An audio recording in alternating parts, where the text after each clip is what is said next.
Le soir tombe doucement sur Yaoundé. Une brise tiède caresse les rues animées. Mais dans mon petit salon, l'air semble lourd, chargé d'incertitude.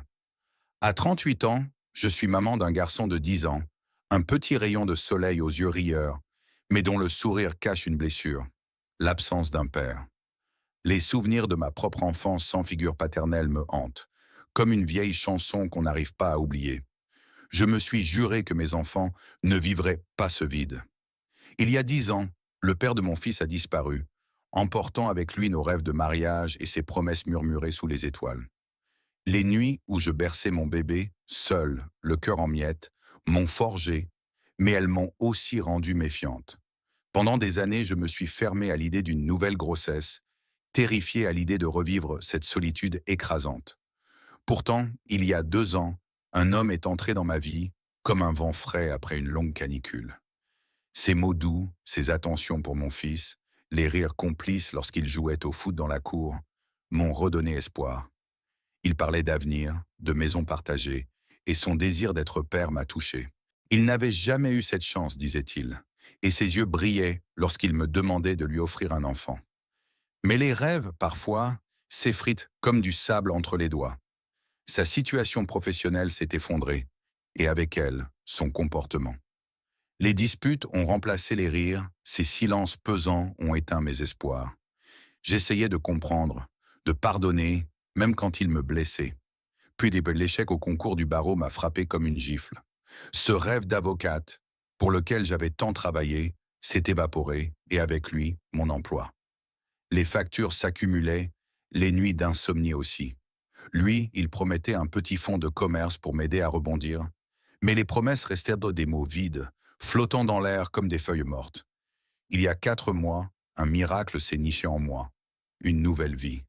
J'étais folle de joie, imaginant déjà les petites mains de cet enfant, son rire mélangé à celui de mon fils. En lui annonçant la nouvelle, mon cœur battait à tout rompre, mes joues rougies par l'excitation. Mais ces mots, froids comme une pluie d'hiver, m'ont figé. Tu veux le garder ou l'enlever? Le sol s'est dérobé sous mes pieds.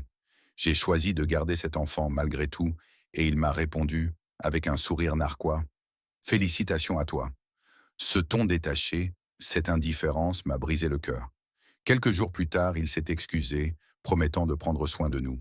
Mais chaque demande d'aide, un médicament, une échographie, était accueillie par des accusations. Tu profites de la grossesse pour me soutirer de l'argent? Lançait-il, comme si mon ventre n'était qu'un prétexte.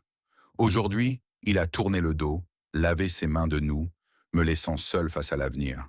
Assise dans ce salon au mur défraîchi, je caresse mon ventre arrondi, les larmes roulant sur mes joues.